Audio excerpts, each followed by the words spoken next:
Welcome back, this is Shahzex back with another Root Rider full guide with Dragon Duke. I'll show you everything from base planning all the way to executing the attacks. You'll learn how to triple different types of base layouts consistently, and I've included 5 different bases to give you a complete understanding of how the strategy works in real situations. So let's get started after a small intro.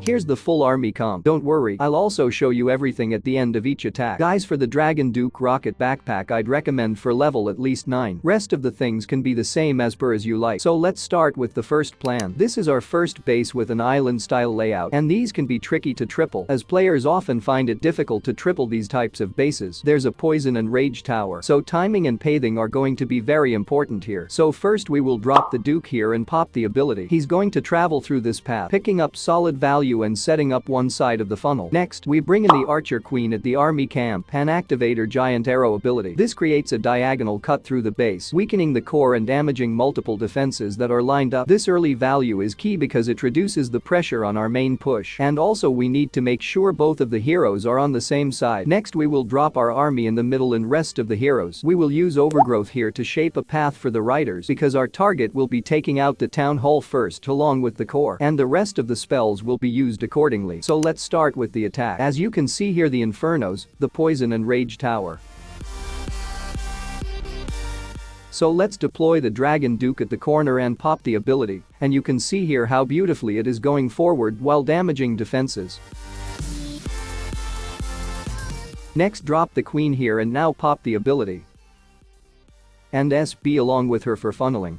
Now let's deploy all your Valkyries first, followed by Root Riders and everything, and Overgrowth as planned. Your SB and Duke will continue to make the funnel for your troops. With the Root Riders, your core push is supported by the Grand Warden and Royal Champion, both playing a crucial role with their abilities. Let's drop the early rage here to deal with the Poison Tower and freeze the Town Hall and poison on the enemy troops. As the Town Hall goes off, activate the Grand Warden's Eternal Tome. This protects your troops and healers from heavy damage and traps, ensuring your army survives through the most dangerous part of the base. One of the most important spells here is the Overgrowth spell. You should almost always use it around the core of the base. It reduces incoming damage and controls pacing, keeping your Root Riders grouped together and focused on key defenses. You can also use totem spells to distract defenses and reduce pressure on your main push as your troops advance deeper into the base. For the Royal Champion, you can use her Rocket Spear ability whenever you see an opportunity to pick off key defenses or support the push. For now, let's go ahead and swag the Overgrowth and Rage spell here. Guys, we still have 4 more bases to showcase the true strength of this strategy, and I know what you might be thinking. You are not always going to get bases where all the defenses are perfectly lined up like this. That is exactly why I've included the second replay to show you how you can still triple with this army and finish off this attack cleanly. With proper coordination of your heroes, spells, and support troops, this army gives you everything you need to smoothly move through the base and secure the triple.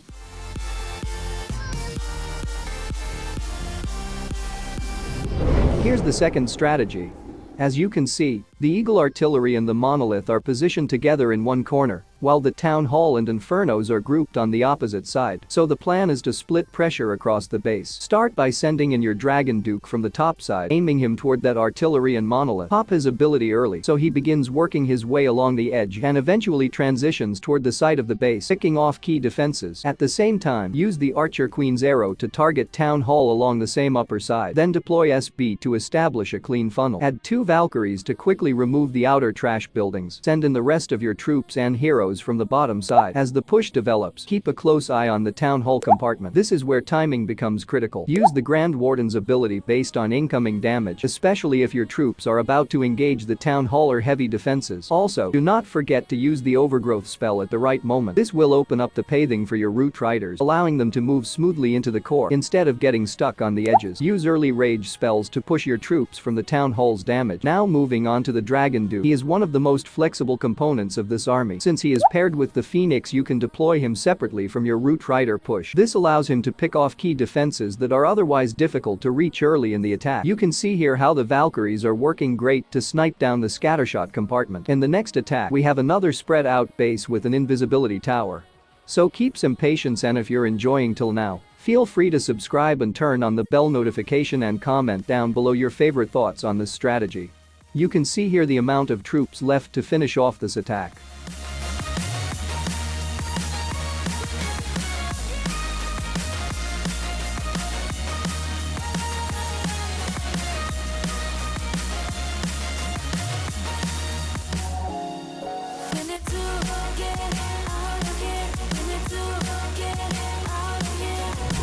Here's the third strategy. You can see here the invisibility and rage towers, and the defenses are packed tightly at the core. The infernos are at 3 different sides. The artillery town hall and monolith are lined up at the same side.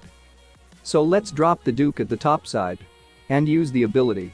So it will come down, causing damage to these defenses. It has triggered the invisibility tower, and now Queen at the opposite side and pop her ability. Unfortunately, that was not a good start with the ability. No worries, let's drop the SB with her and a few Valkyries for cleanup, and then all your main army at the center.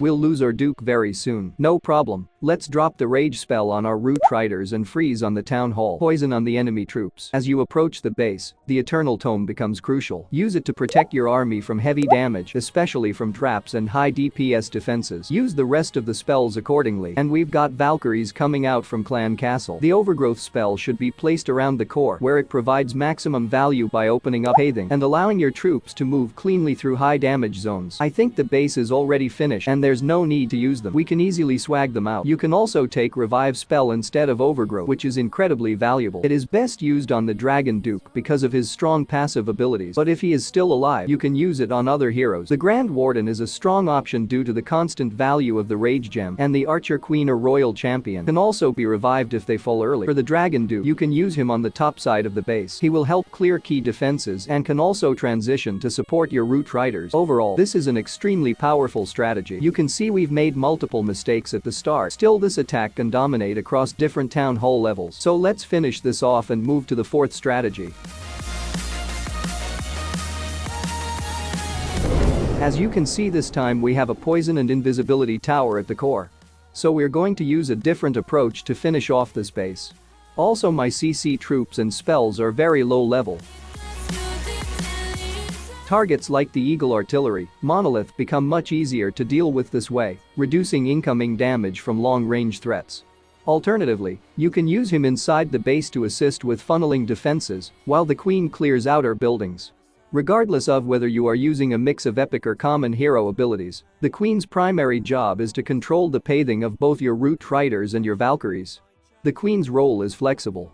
You can send her inside the base to contribute direct damage to support the root rider push, or you can keep her on the outside to maintain the funnel. Either approach works well, as she consistently provides value in both positions.